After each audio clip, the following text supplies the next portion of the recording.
Hi! For the second part of Chapter 5 this week, we will be covering at page 129 to 135, a little bit smaller section. I don't have as many changes to what the book has. The book is better in this part of the chapter. So I'll mostly be following the book, but I will be adding a few things, especially some things that are relevant in the 15 or so years since this book has been published. So we'll get started. So first we're going to be talking about heat transfer and the methods of heat transfer and how it relates to cooking. And then we're going to discuss phase changes and lastly, general molecular reactions and what affects those, particularly as it relates to food science. So heat transfer, we've already talked a little bit about the transfer of energy, including heat energy. But when we're specifically talking about heat, this is thermodynamics. Thermodynamics is the study of heat flow and temperature in relation to the material properties. The key thing to remember that will help you in a lot of this part of the chapter, especially when we get to phase changes, is understanding that heat always flows to cold. There are no exceptions. The heat energy goes to where there's more energy, higher heat, to where there's less energy, lower heat, always. The basic methods of heat transfer are conduction, convection, and radiation, and we'll cover each of those in detail. So conduction is the transfer of heat from particle to particle collisions. So it is going from particles to particles. Generally, for conduction, mostly considering solid substances to solid substances. So to show conduction here, first, this pot is heated. The metal is heated and it is directly touching the food, and so that heat transfer goes through conduction from the metal directly to the food. This part here, before the metal gets heated, is not conduction, and we'll get to that in a little bit. Okay, so essentially, the heat starts at the atoms that are closest to that heat source, and through vibration of those atoms, it's going to travel upwards, further away from the heat source, and then into the food. And the same thing will happen with the pot. The closest to the heat source, it is hot, and that heat travels up and away. And I did a little edit to this picture, and I messed up. The burner was supposed to get moved over here, and you weren't supposed to be able to see the flames.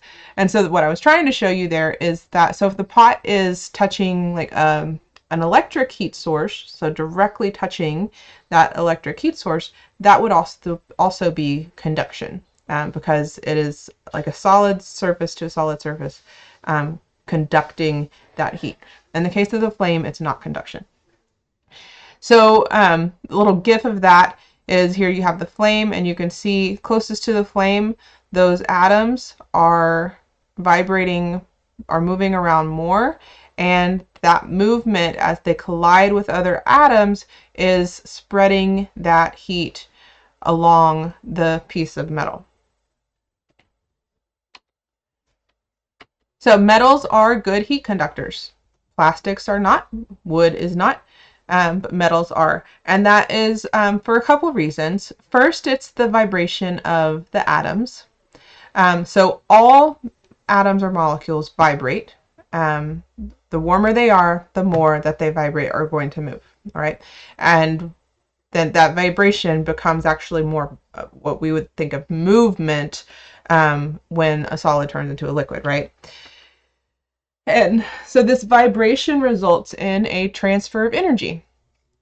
So when that atom collides with another atom, the energy goes, during that collision, goes from this first atom that was moving and into the atom that was not. I mean, and you can visualize that in yourself a little bit, so not with heat, but with the energy of movement, just general kinetic energy. If you hit a ball against another ball, that ball is going to move. And the one that initially hit it is actually usually going to stop or not move very much at that point, whereas the ball it hit is going to take that energy and go. Right? And so metals really spread this energy through vibration, because compared to a lot of other materials, like such as wood, that has a lot of air pockets, the lattice, how close these atoms are together and spaced very evenly apart, is much more tight than other materials. So you think about wood, there's more waviness to wood, there's air pockets, and so with metals, there are better chance of collisions because everything is so tightly spaced. Okay, and so then the more collisions that we have, the better transfer of heat, the more that heat is going to transfer across the material. The other reason that metals are good heat conductors, this is the one that was mentioned in the book. So the vibration of the atoms, for some reason, wasn't really mentioned in the book, but it's just as important as what is mentioned in the book. The reason that is mentioned in the book is that, and it doesn't say it quite in these words, is that metals are good electron conductors. So metals have a large number of free electrons that can easily move from atom to atom. And so when they're heated, these electrons skip around and then do collisions, which spreads energy. And so it's the collisions of just electrons. And so that also results in the heat energy being transferred from atom to atom pretty quickly. The metals that conduct heat the best have the most free electrons. Now, if some of you were in chemistry with me last year, you might remember that this is how electricity works. Also, is electrons are moving across metals, and this is no coincidence. Okay, this is exactly the same property that electrons can move in certain metals, and so metals that conduct electricity the best also can conduct heat the best. Okay, and that's exactly, it's just me saying this last sentence in different words. So instead of most free electrons, the metals that conduct heat the best also conduct electricity the best.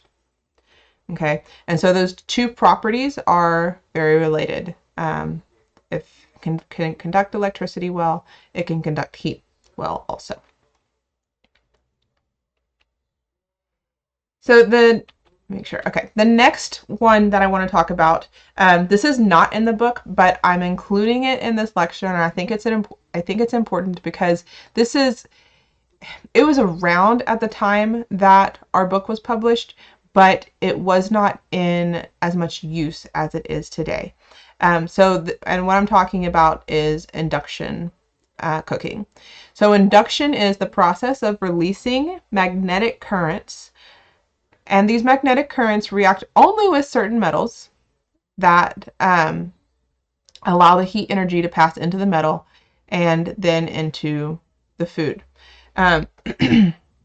This is a form of conduction cooking. Okay, so like under conduction, subset is induction cooking. Okay, these magnetic currents are generated by a high frequency induction coil that is part of the stove unit. And so you have this power coil that is producing these magnetic currents, and above that there's usually a ceramic or glass cooktop, and that is what your potter pan sits on. And so magnetic currents can be conducted through ceramic or glass, right? And so it doesn't have to touch directly the power coil. The cookware, the key thing is that the cookware generally must contain iron because iron is magnetic.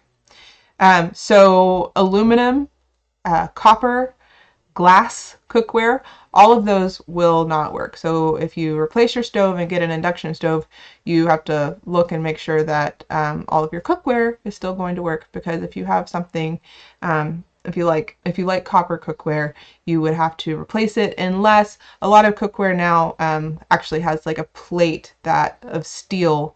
Even if it's copper, it'll be steel plated on the bottom so that it can receive that magnetic current for induction cooking, since it is becoming more popular. The cooktop itself has no heat. Okay, so like if your hand cannot receive a magnetic current. It won't magnetize to anything. And so if this cooktop has not had a pot or pan that had iron in it on it yet, you turn it on, turn it up all the way, you can stick your hand on top of that cooktop and it will be cool to the touch. Okay, the only reason it would be hot to the touch is if you had just had a piece of cookware that was receiving the magnetic current, then that ceramic or glass might hold a little bit of residual heat for just a little bit. Not nearly as long as, for example, you have a glass cooktop with an electric stove. It's still going to be holding a lot of heat because those coils that are under the glass, which is what's heating it with the electric stove, those infrared coils, those are still going to be really hot for an extended amount of time. And so those stovetops, you cannot touch them right after you turn off the heat. Whereas these, within a few minutes, the glass or ceramic has cooled enough that you can touch it. Why would we use these? They are more energy efficient. So it's suggested that they use about 15% less energy than a regular electric cooktop. The induction stoves very quickly heat up the food or objects compared to gas or electric cooktops. So boiling water, especially, an induction cooktop boils water 20 to 40% faster than gas or electric stoves. It also holds the temperatures precisely, so you can much more precisely have the settings compared to gas or electric and maintain a very even temperature, especially when you compare it to electric, which has the heat unit that turns on and off and doesn't really have like a temperature setting. It's just on off to try to maintain a temperature as it's going. And then of course safety, because like I said, once you remove that pot or pan, that surface immediately starts cooling down. And so so not only safety with that, but cleanup, because gas or electric stove tops, the cleanup can be a real pain because you have that heat there. And so if you have a spill out of your pot and the heat is going, it's cooking that food to your surface of the stove. And so with this, the spills that are not directly in contact with the pan are just on a cool surface. So it's much easier to clean it up and it's not going to get cooked onto the surface. And even if it is in contact with the pan, you could just lift the pan for a moment, let that cool down a little bit, clean the area, and it hasn't had extended cooking and hardening of the residue of that spill. And so you can just clean it up and then put the pan back on and immediately continue cooking right where you left off. So those are the advantages of that and why they are gaining in popularity. The process has been around for a while, but probably in the last 5 or 10 years, it's become inexpensive enough that people have actually started being able to use this in their home, people other than super rich people. So the second method of heat transfer, so I've only covered one so far, conduction included what I talked about with conduction and induction, which is part of conduction. And so this is the second one, is convection. So convection is the transfer of heat by the motion of molecules within a liquid or gas. So this picture on the left, example of a liquid. You don't see a liquid here, but assume this has boiling water. And so the liquid gets heated at the bottom of the pot closest to the heat source. Hot things rise. So it rises and then it cools down once it gets to the top and goes back down to the bottom. And there are these currents that form because of that, which helps with the cooking. Okay. You've seen this GIF before with the smokehouse. Same kind of thing is we are moving that air around, and that air is hot and we're using it to cook. And then finally, this is a GIF of a convection oven and what's happening there.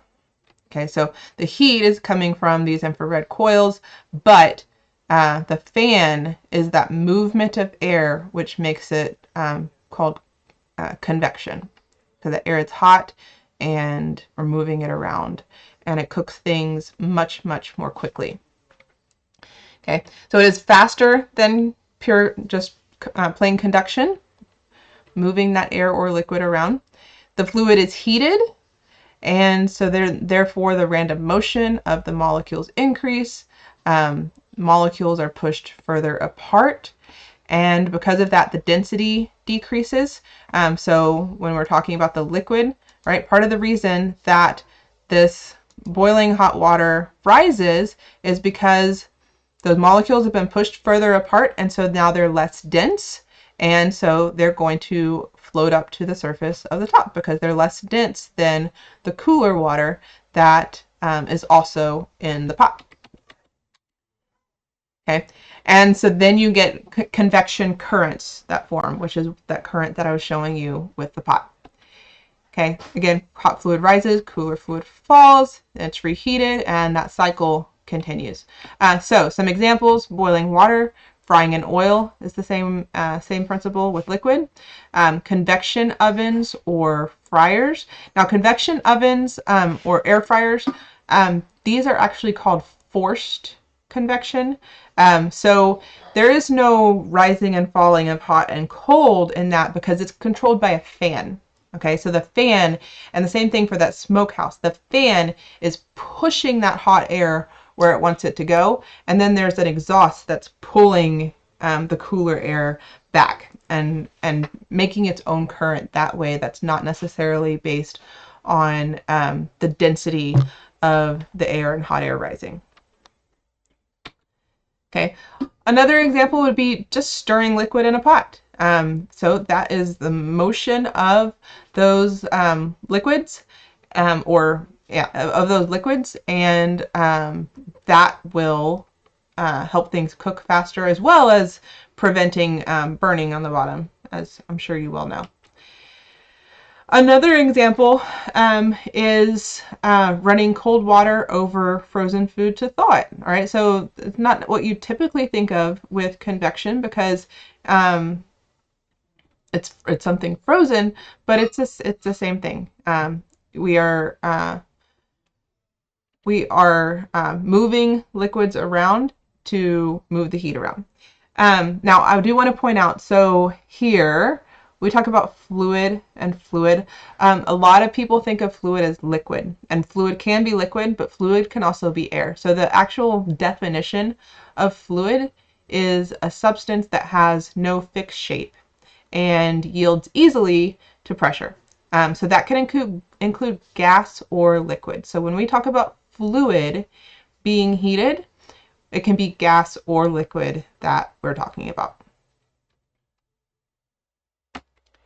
Okay, and the last heat transfer method is radiation, and that is the transfer of heat by electromagnetic waves.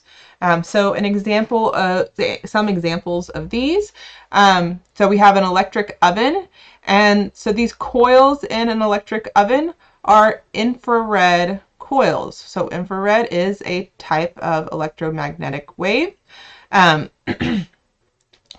and um, and so our electric ovens is cooking by radiation. Now, of course, when I say radiation, you're probably more likely to be thinking of uh, microwaves, right? And that is another type of electromagnetic wave. So if any of you have ever made a solar oven, that would be cooking with radiation. You have the electromagnetic waves coming down from the sun, including UV light energy that is going to be converted to infrared light when it hits this and goes down. But also 68% of solar radiation is already infrared. Right, that is the heat we feel from the sun, infrared, and that's just going to be reflected and hit whatever we are cooking down there. Now, fire also emits infrared waves as heat. So if we're cooking with a gas stove, also going to be radiation, or gas oven, or grill. Okay, so key things with radiation: it does not require the presence of matter. Hence, why we still feel the radiation from the sun, even though it is going through zero matter in space. The way it works is that the food absorbs that light energy and then converts it to heat. Or the energy is converted to heat. The food itself doesn't really convert it, but so infrared, said that word a lot. So it is part of the electromagnetic spectrum, and it's between visible and microwaves on the electromagnetic spectrum. It is considered more even and consistent heat than convection, and if you think about it, that makes sense, right? You have all this stuff blowing around, and you have hot spots and cool spots. And so infrared is going to be more consistent because it's just one source of heat that is going straight, right? Because light waves travel in a straight direction only. And versus convection, which has all these currents, right? Now, on the flip side, convection is still going to be faster than infrared in general, especially if you use it in combination with infrared. Okay, microwaves. So the way microwaves work is that those light waves are absorbed into the molecules of water, sugar, and fat, and those molecules vibrate, creating heat. And if you've cooked much with microwaves, you know that the cooking can be pretty uneven. It depends on several factors. One would be how homogeneous the food is, because those waves travel differently through different substances, right? It's going to travel differently through water versus fat. Okay. Also, where those microwaves are hitting on the food. So for example, well, yeah. So like if it's not homogeneous, where on the food it's hitting. Okay, so now energy flow in phase changes. So we're switching gears now and going to be talking about phase changes. So phase changes from solid, liquid, gas, right? So whenever we are changing from one of these to the other, there is energy that is going to be used if we are increasing in energy. So we're heating something up, and so therefore going from a solid to a liquid, or a liquid to a gas, or solid to a gas, then energy has to be input into that system for that to happen, and energy will be stored during the phase changes. Okay, and a key word here in this is latent heat, and that is the energy that is required to complete a phase change. And during a phase change, there is no change in temperature. And so this is energy that is just going into that system or coming out of the system if we're going the opposite direction, without the temperature changing. So familiar diagram for chemistry students from last year, but if you're not, don't worry, it's not that hard of a diagram.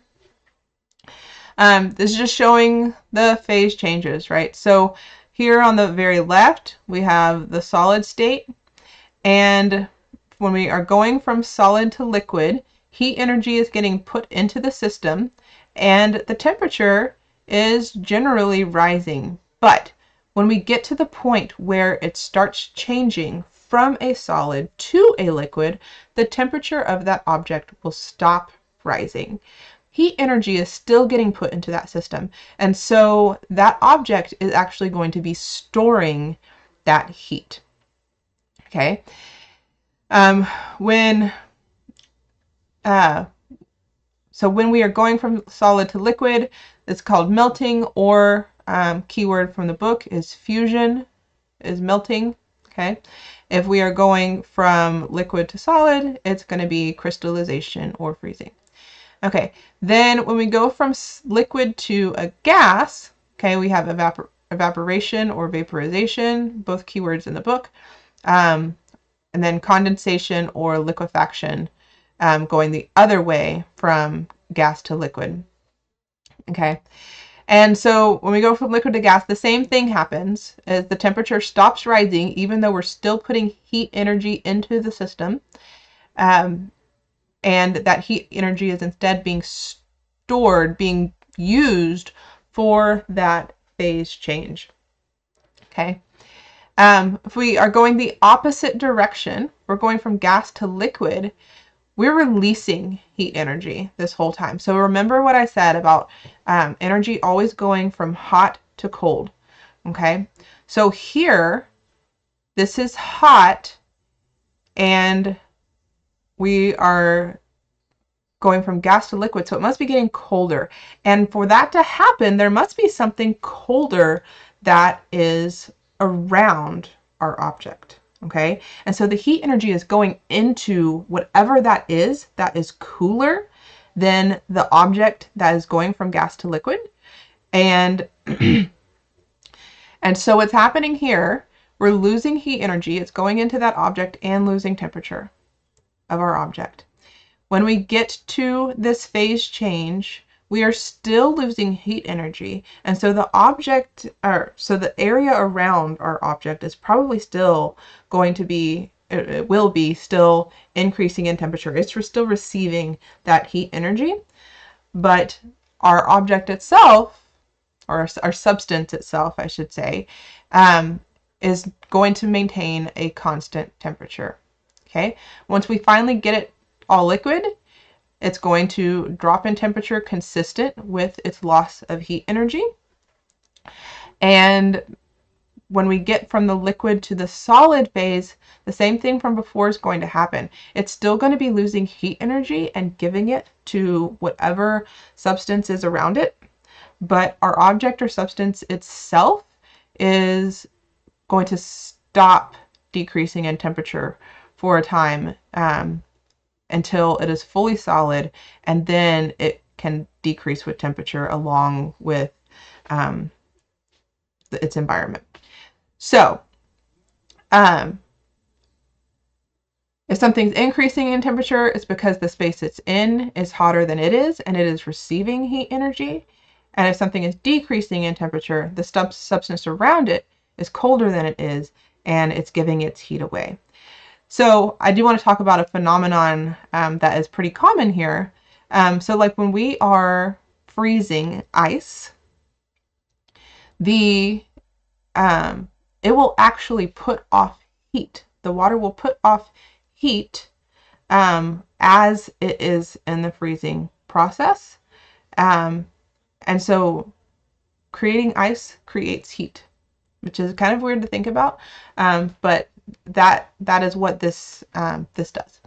So this whole amount of energy that is in the space where that phase change is happening, okay, where heat energy is going into the system or coming out without a change in temperature, is called the latent heat of fusion. So we call it the latent heat of fusion, but it is synonymous whether that term is used whether we are melting or freezing, okay? It's that whole time during the phase change where heat energy is going into or coming out of the system without a change in temperature, okay?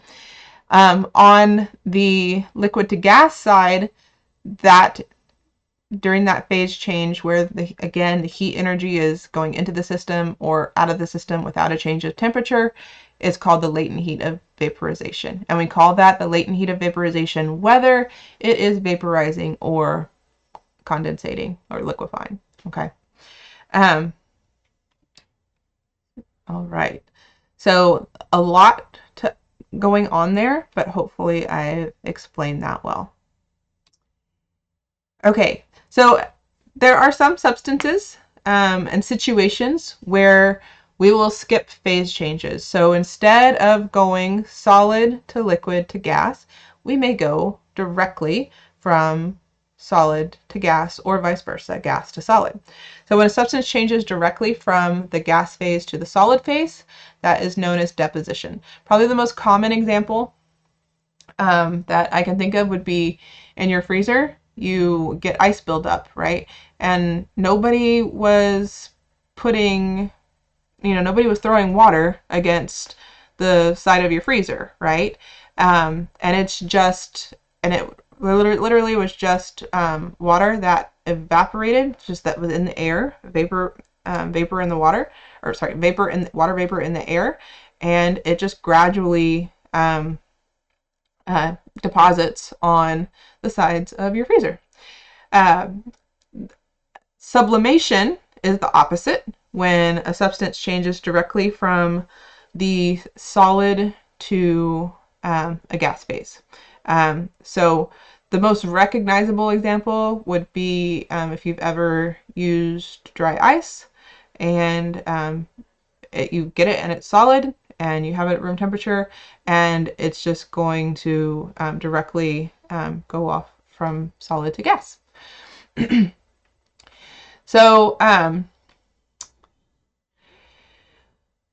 a point to note here that's important for food science is that the temperature at which phase changes occur changes with pressure.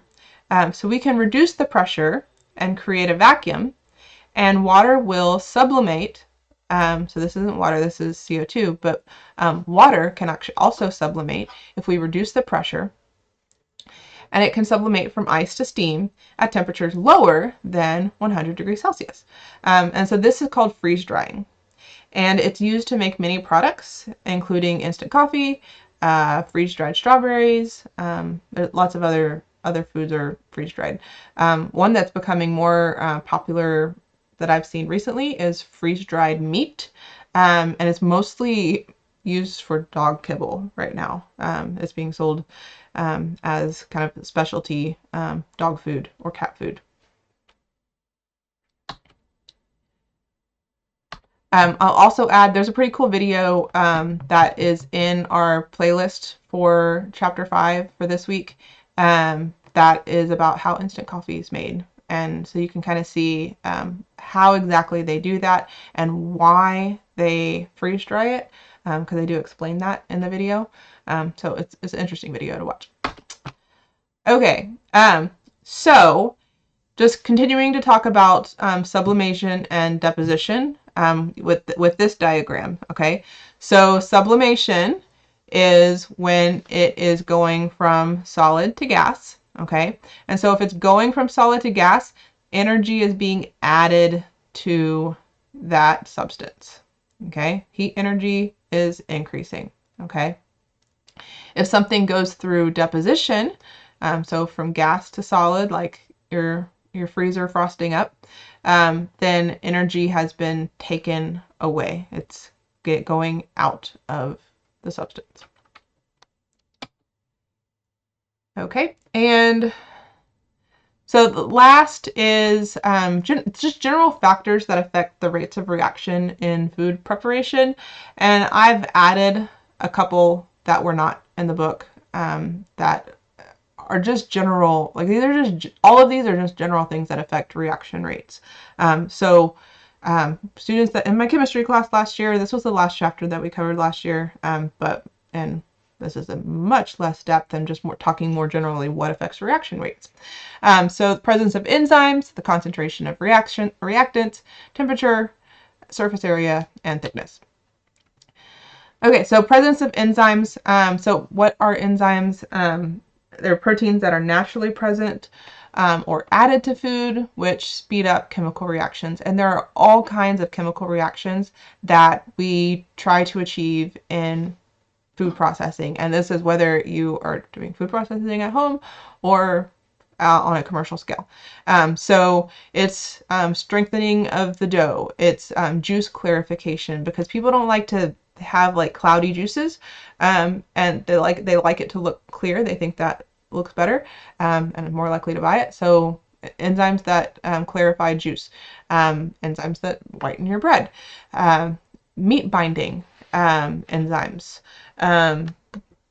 enzymes that keep your bread soft and so it doesn't go stale, enzymes that are used to change the sugars and things that are in your food, so that the calorie content is lowered, reducing viscosity, reducing the thickness of liquids, changing a flavor, and also adding flavor, like flavor development, changing a flavor from one thing to another, meat tenderization, and enhanced digestibility. So like that one would be like having lactase in a milk product, so it helps people who are lactose intolerant. Okay, so all kinds of things. We'll probably cover some of them during this class, but just know that enzymes are used a lot, and they are used to speed up chemical reactions. Okay, the next factor would be the concentration of reactants. And so the more of our reactants, so if we have a reaction, we have at least 2 reactants that are reacting together to produce a new product. And so the more reactants that we have in a certain amount of volume, the more collisions that there is going to occur, and therefore the faster the reaction. So about collisions, if you haven't had chemistry yet, there's something called collision theory, which basically says that chemical reactions happen because of collisions. Okay, the 2 reactants, they must come in contact with each other, and they must do it with such force that the energy there is enough to make that reaction proceed. Okay, a little bit of force that doesn't have enough energy will not cause those 2 chemicals to react with each other. Okay, so if we have more of all the reactants, they are more likely to run into each other. Next is temperature of reactants. So as we've already talked about, is that when we increase the temperature, we increase how fast molecules are moving around. And so if they are moving around faster, that increases the chance of a collision, and also the energy at which they will collide with each other. And so that increases the reaction rate. The amount of surface area. So the more surface area that is available from one reactant to another, the more reactions that can occur. So this is showing here. So this is more surface area, and so it says all the atoms are able to react at once, versus going back to where it started. Okay, if you have this big crystal here, then only these atoms on the outside can react, and so they're going to react first, but then there's some left on the inside, and they'll still react, but it's going to be a slower process compared to if we have split that crystal up into smaller crystals. Now all of them can react at once. They all have capability colliding with the other reactant at that time. Thickness of the food. So this is kind of related to surface area. And in fact, some texts probably would just keep it together because, yes, the thicker the food is, the less surface area there is in relation to the volume. But the book does talk about specifically with microwaves. Microwaves penetrate to a depth of only 2 to 3 inches. Okay. And this is great for cooking foods from the inside quickly, but if the foods are thicker than that 2 to 3 inches, then that's going to present a problem. And it's going to need to cook longer and through conduction, right? So the radiation will get to that 2 to 3 inches, and through conduction, that heat will travel through the food just like it would if you had a roast in an oven.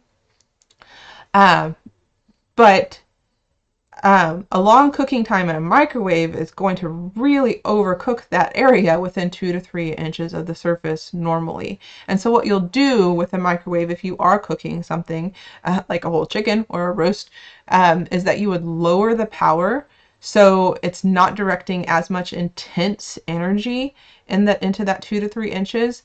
And so it allows the microwave to get heat energy to here, and then it's slowly spread through conduction through the substance, the meat or whatever, without totally overcooking that exterior surface. So. And that is it for this week. So we have a relatively short lecture. I do want to mention another video that is on the playlist, and let me try to remember what it was called. Okay, so it's on the playlist, and it explains this last part about chemical reactions and how to increase chemical reaction rates in kind of a funny way. It's called How to Speed Up Chemical Reactions and Get a Date. So it's a TED Ed talk. So if any of that is confusing to you, I would recommend watching that video. It's just a 5-minute video and might help with that concept. And that is all I have this week. We'll see y'all in class.